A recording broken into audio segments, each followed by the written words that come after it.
A Swift Kick in the Ass, episode 25.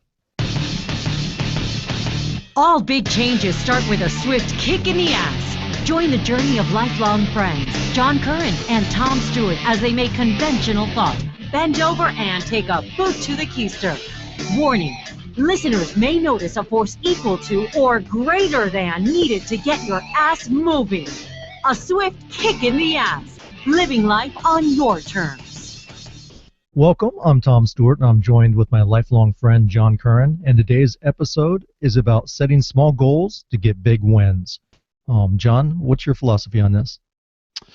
Well, first, before we get into this, let me just say I love our opening music. It always gets me pumped up, gets me ready to podcast. And today's topic of setting small goals to make big wins really makes a lot of sense, because over the last few episodes you've heard us talk about how we're in a rut, we're trying to get in better shape, we're trying to get better organized, we're trying to do all these big things, and it seems a bit overwhelming at times because they're big things. It's easy to get overwhelmed when you're trying to move forward.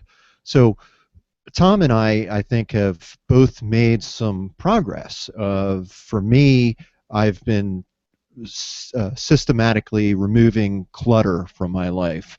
I've built a huge garage at my house, and I've been slowly but surely going through all of my stuff, and I'm throwing things away. I'm getting organized, and I'm already starting to see a result.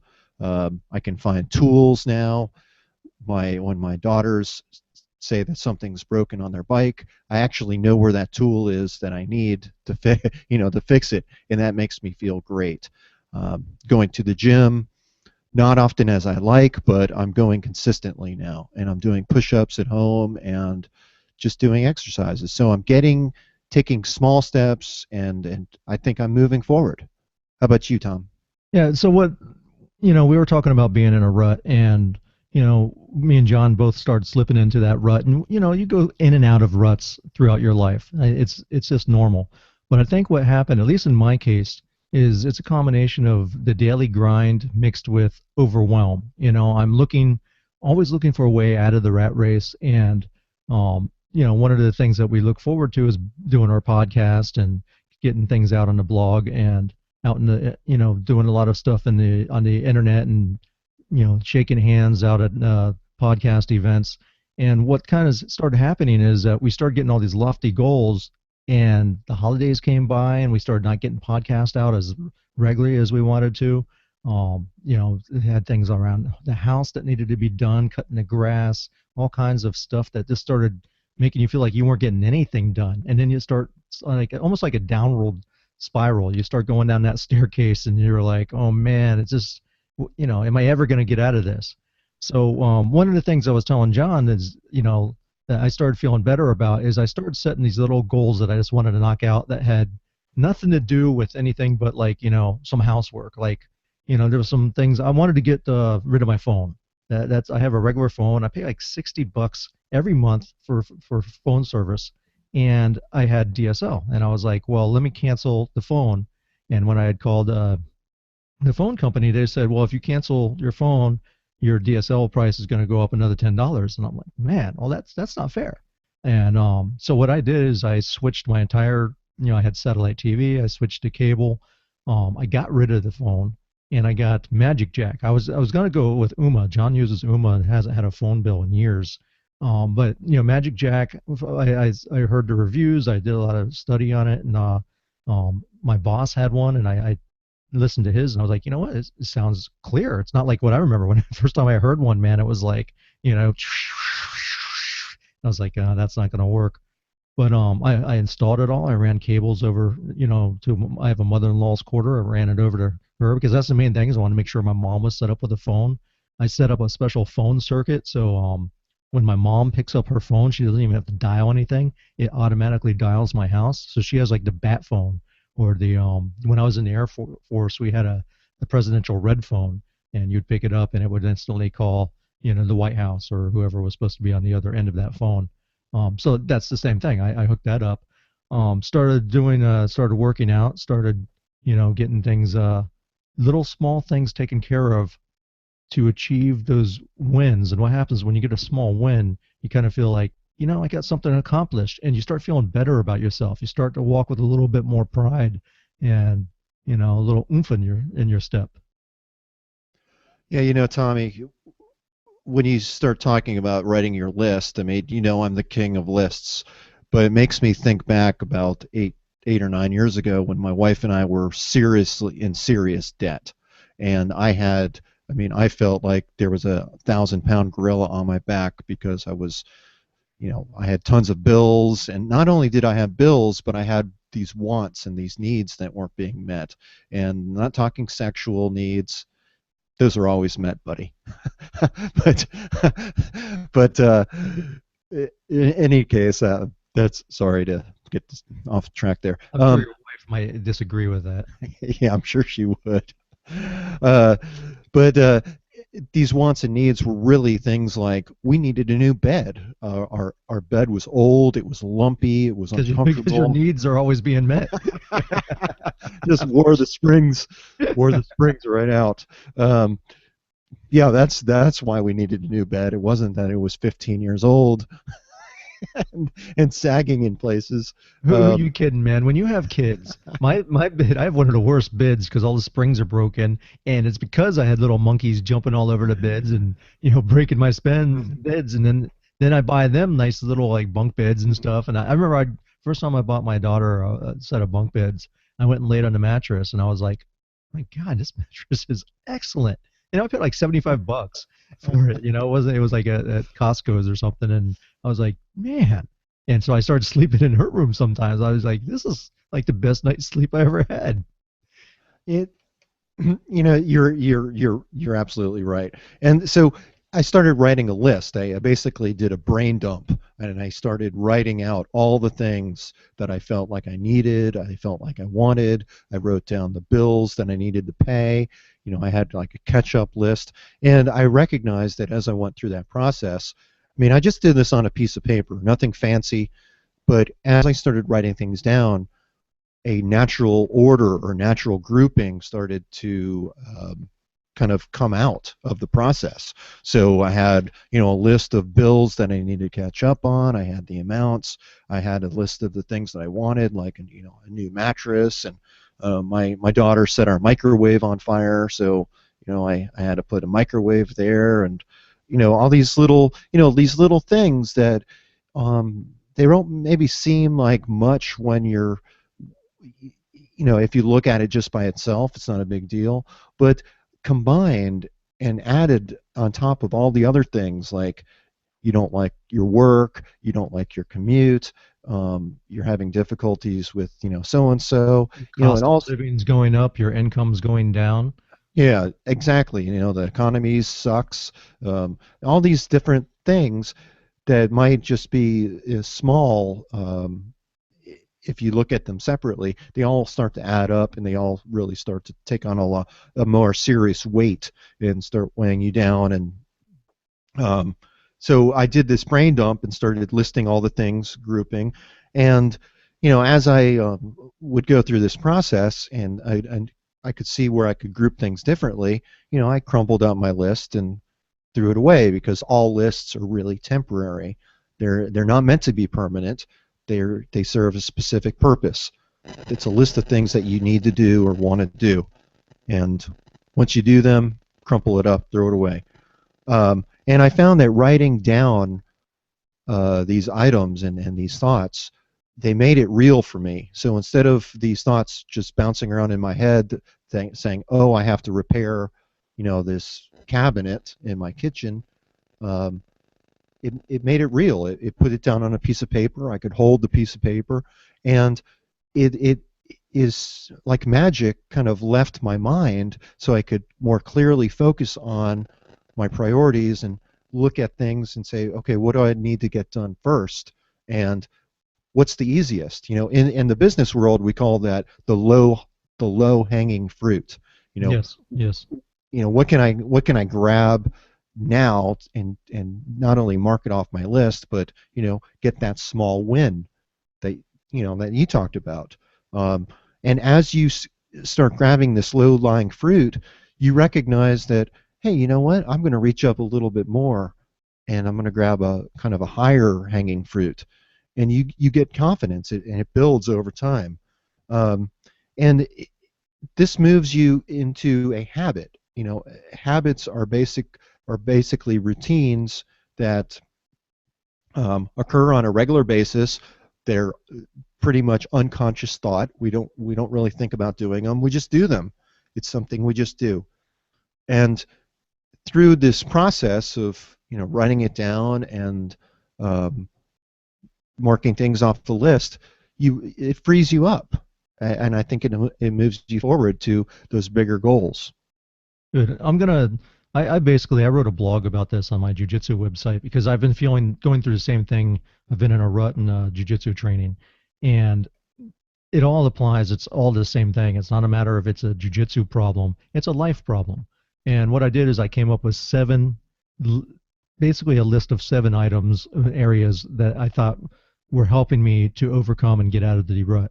Of course, the biggest one was set small goals so we can get some big wins. The next one, which was it's kind of obvious. I'm not going to spend much time on it. Is rest. It's important to me sometimes. To make sure that I go to bed at a good time. Also to make sure that I clear my head. A lot of times I'm constantly working, man. I'm constantly doing stuff. Whether it's for the podcast or for blogs or whatever. And I don't sit down and just take enough time to relax and rest. So sometimes it's cool just to kick back and watch some TV or spend some time with your kids. We went camping, things that just kind of get you away from everything, so you can kind of take your mind off and reset that thermostat inside your body, and so you can start fresh. The next one that's really helped Hey, is well, unless you Tom, have something to say about rest. Tom, before you move on with the rest, you know, taking a rest might just mean stepping away from the computer for a minute and maybe closing your eyes and taking some deep breaths in and you know, kind of centering yourself too. It doesn't mean taking a week-long vacation, as much as you would love to do that, as much as I would love to do that. It's not always practical to do, but you can take small rest periods. Get up, stretch your legs, walk around. Even walking around the block one time can Or often give you what you need to or even refocus. or even meditation. I know a lot of people really tout the value of meditation, and I believe it. I can't sit around still for a long time and just think about nothing. It's very difficult. um but if you're one of those people that can do that, that is a great Yeah. tool. And I speak from experience. I did Chinese martial art. That meditation was a big part of it a long time ago, and that was always difficult for me. And I remember my teacher used to explain how your mind is almost like a movie. It keeps on playing over these same parts over and over and over in a circle. And when you finally get to that point of opening your mind enough, it's almost like the bottom of a bucket dropping out and all the water spilling out. And then you just feel empty. And to try to empty your mind is very difficult, because even, one of the techniques is they will count, as they breathe. But then you're focusing on the counting, and it becomes a paradox in essence. And to think about nothing at all is very, very difficult.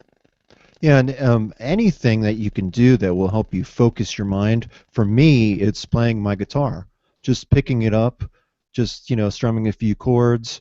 Anything that forces you to focus your mind on one specific activity can offer a lot of value to you if you're trying to rest and trying to, you know, That that brings up an interesting, change your mindset. almost opposite of what we're just talking about with the with not thinking about anything. You're right.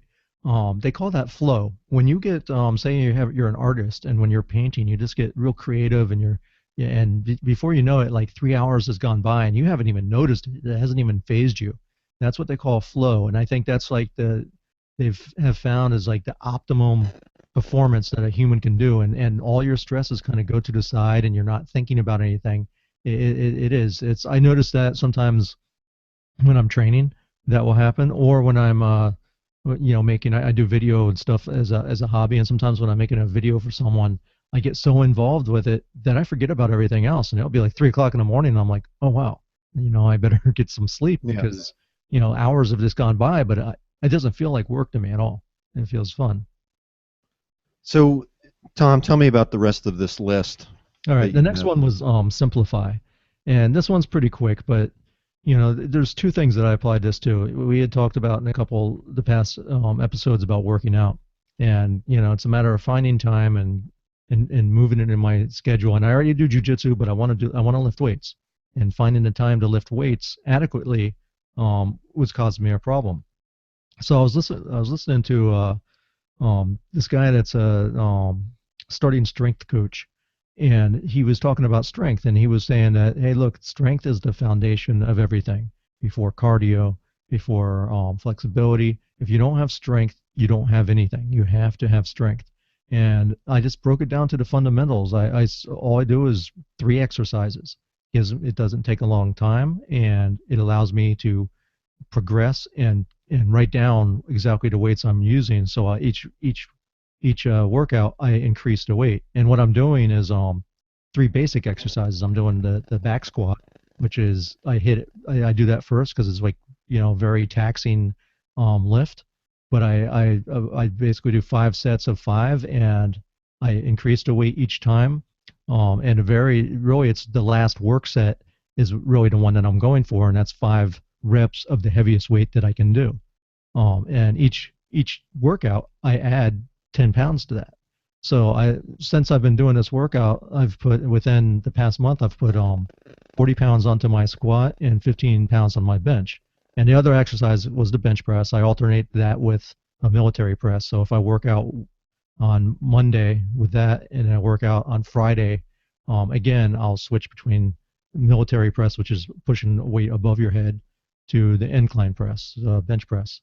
Well, And then you're I do pull-ups. That's it. I don't do biceps. I don't do triceps. I don't do calves or abs or anything else. I'm going for that foundation to build a core.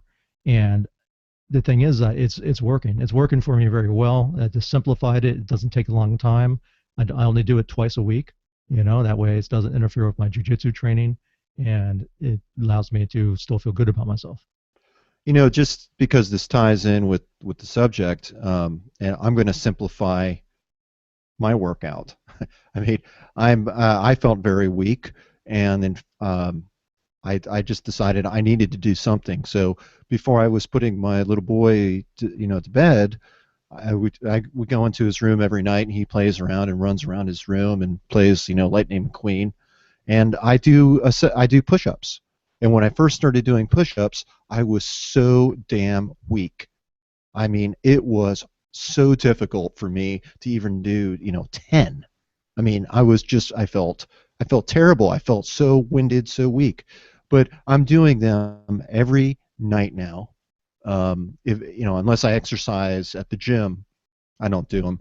But every night, basically, I'm doing push-ups, and now I'm doing not only I'm not just doing a few push-ups.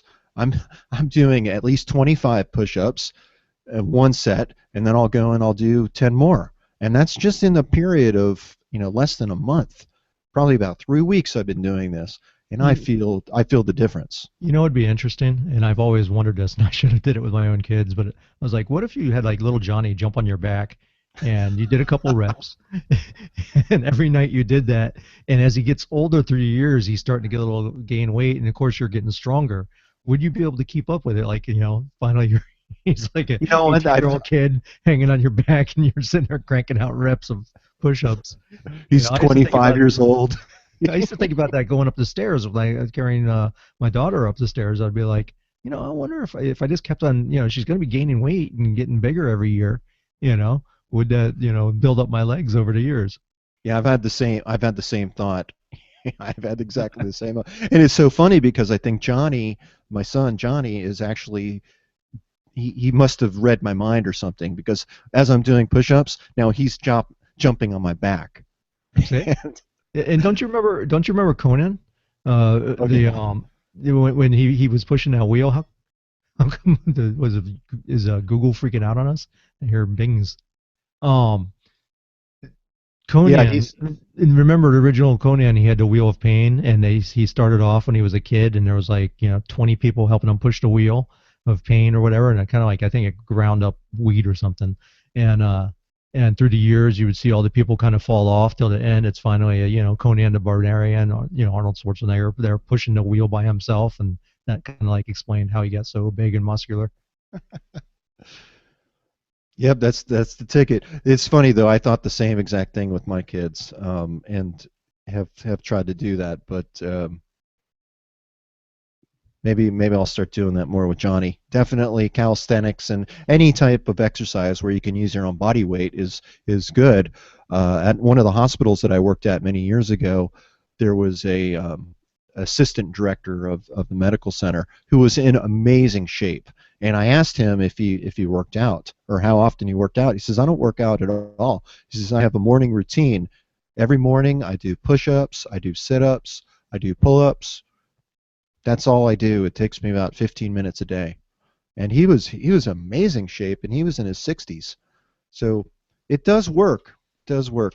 All right, so let's move on. The other one that I had was get out of your comfort zone, and the way I apply this was something that happened to us the other day. I actually last month I was listening to a podcast with Paul Culligan, and he's a famous podcaster and a speaker, and has spoke at like the New Media Expo and all the big events. And he's he wrote a book about how to podcast, and he was asking for submissions. And I thought, I don't know, man. I don't know if he'll accept our submission, but me being a technical guy, and our podcast is out there, and we're trying to get more listeners. I say, let me see if I can get in this book. So I sent him an article. Didn't hear anything. I didn't even know if he accepted it. And I was like, you know what? At least I tried. If he doesn't accept it, I'll use it as a blog post somewhere. And Friday or Thursday or Friday, I was going through our email and realized that I had missed an email from his assistant, and they said that it had been accepted, and they showed me a few editorial changes. And it's a published book. It's called How to Podcast 2015, and it's going to be available in Barnes and Noble as a hardback. So it's a real book. And you can also pick it up on Amazon and Kindle I think for 99 cents. I think the hardcover is $13. But and we're in there talking about our workflow next to Dave Jackson from the School of Podcasting, John Lee Dumas, who is from Entrepreneur on Fire, who has just changed the face of podcasting, and it's pretty cool. I think that was something that I threw out there, and didn't even think that I would get a chance of being in the book, but we got there. Yeah, I think just sometimes you do have to confront that fear, and you just have to do it, and that makes you a better person, not only from the process of doing that, but when things like that happen, when you get published, what a reward that is. I know I didn't write that article, but I felt great, and I felt very proud of you for putting yourself out there and putting us out there to Yeah, get the because it's word about out. the show. Your name's in there. It's talking about the premise of the show and how we do our podcast, how we do this right now Yeah. on over Google Air. We give the nuts and bolts. So if someone wanted to try the same thing, they could replicate how we do it. Yeah, back when I was in school, I read a book by Dr. Susan Jeffers. It's called Feel the Fear, but Do It Anyway. And Dr. Jeffers talks about how we have comfort zones, and imagine a circle, and the comfort zone is in the middle. You can move anywhere in that comfort zone, feel comfortable. When you push out of that comfort zone, it doesn't just push it in one place. It expands the entire circle so that you feel you have a bigger area of comfort kind of to work around. So as you push out in one area, you're able to be more comfortable in other areas as well. I think that really applies well to taking small steps leading to bigger goals. If you're looking to eventually reach a big goal, you have to do it in steps. You can't just take one giant leap and get there. That's not the way it works. You have to keep pushing, and you have to take smaller steps, and the smaller steps snowball into something bigger. And Absolutely. My jujitsu coach always talks about getting out of your comfort zone because it's one of the philosophies in Brazilian jiu-jitsu that, if you sit in a certain, everyone develops a certain game and they're comfortable with that. There's something called a guard where you can hold someone basically between your legs for a long time and they can't get out. But the problem is you could hold them all day, but you're not doing anything. And so they constantly say, open up your guard, let it loose, try to throw an armbar, try to do a choke, try to sweep them to put them on their back, do something different rather than just playing it safe because that's what you're doing. If you're sitting in a guard, you're just playing it safe. But if you play it safe through life, it doesn't work, man. You got to put yourself out there. You got to get out of your comfort zone in order to make change. yeah, I know I'm probably gonna steal your thunder on your list, but I know that also part of winning is just showing up. Yes.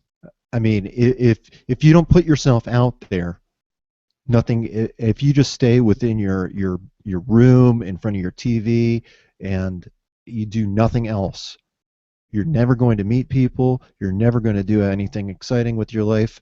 You're just going to sit there and waste your life away doing whatever you're doing in that small, you know, environment that you call your life.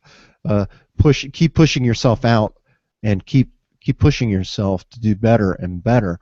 And before you know it, uh, you before you know it, life has changed. And I'm sure each and every one of us could look back in our youth and think about the way we viewed the world and the way we view it today as older people has changed. Um, we didn't even recognize all that change is going on during the time. That's not the way it works. But it does happen, and you just got to keep pushing and pushing and pushing. For me, just getting through undergraduate school was was a slow, painful process that took me probably 5.5 years because I was working my way through and I was taking just a few classes at a time because I was working all the time. So it took me forever and it seemed like I would never ever get through. But not only did I graduate from, undergraduate college, I decided I wanted more and I got 2 master's degrees after that. Um, Looking back, it seemed like it was taking me forever and ever, but now I have 30 years experience in the field. So time passes by quickly. You got to show up, you got to do it, Yep. and Slow, be slow, patient. slow and steady wins the race, as they say, right? Yeah, Yeah. absolutely. Yeah, that's, I mean, keep showing up is something that, I stole that philosophy from 12 Steps. That's one of their things is, you keep showing up. And I heard that philosophy and I was like, I like that. I'm going to apply that to jiu-jitsu. And I used to tell all the guys that were new that would just get discouraged that, hey, just keep showing up. Eventually it will happen, it will click, and, this will start happening for you and you'll feel better about yourself. Yeah. Um, the next one, which I guess would be really, well, I got two more, but one's confront fear. You know, um, I'm not the most outspoken person. I see myself as an introvert, not an extrovert, and I've been going to a lot of podcast meetups, WordPress meetups, different conferences, and I've been trying to network more, and that's not easy for me, man. That's not my I don't like it. That's not my game. And networking in person has just always been, I don't know, awkward for me. But I've been putting myself out there and doing it and trying to spread the podcast, try to get out there and change my life and make a future for me and you and my family.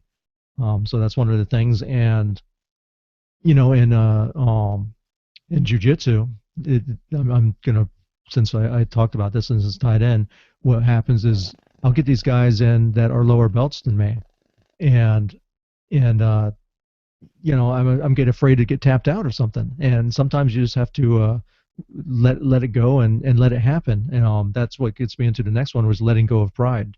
You know, let yourself do something different. Don't hold yourself back, and that's where I stand. You know, the, it's interesting that you say that, Tommy, because it reminds me. I talked about the lists that I made and all the things that I wanted and felt that I needed. And I'd wrote down I wanted a bed, and I figured it would cost me $1,000 or something like that, and I needed a microwave, and that was going to cost me so much, and I actually attached a price to the things that I wanted.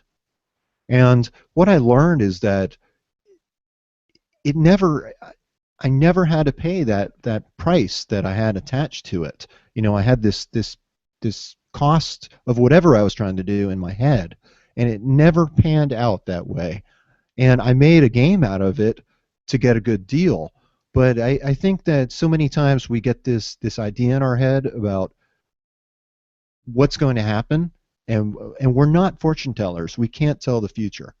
So we need to just go out there and do it. And I think that what you'll find is that life surprises you, and that the cost is really nothing that you thought you were going to have to pay. It's something quite different. Not just financial cost, just the cost of the cost and the rewards of sleeping in a nice unlumpy bed, a nice comfortable bed. All right, so we better let's start wrapping this up. In review, the 7 that we have. The first one, which is set small goals to get some big wins. Rest, simplify, let go of pride, get out of your comfort zone, confront fear, and keep showing up. Yep. And we hope that you keep showing up and listening to our podcasts. We'd love to hear from you. Please visit us at www.aswiftkickintheass.com. Leave us a review on iTunes or Stitcher. We'd love to hear from you, especially in regards to subjects that you want us to talk about. And we want to know how we can help you. I just want to say something. Before we started this show tonight, I was talking about an app that we use in order to play the intro and outro. And, I was saying how I wish that it had an ability to buy the full version so I didn't have to see the stupid ads that keep on popping up. And this one will bring a smile to your face, John. And I don't know why they're targeting me with this, but it says, view pics of single men. They've been looking at your internet history, Tom. You have something to tell me? And the little chime from Google. Google is freaking out, man. I don't know what's wrong with it tonight, but they're just making that little chime. Ching, ching, ching. I need to upgrade the software is what it is. All right, man. Thanks for listening. And, until next time. Absolutely. Thanks. See ya. Thank you for listening to A Swift Kick in the Ass podcast. We hope you enjoyed today's content, and we ask you to please leave us a review in iTunes. Also, head over to aswiftkickintheass.com to get a free copy of the Simple Spelling Tool.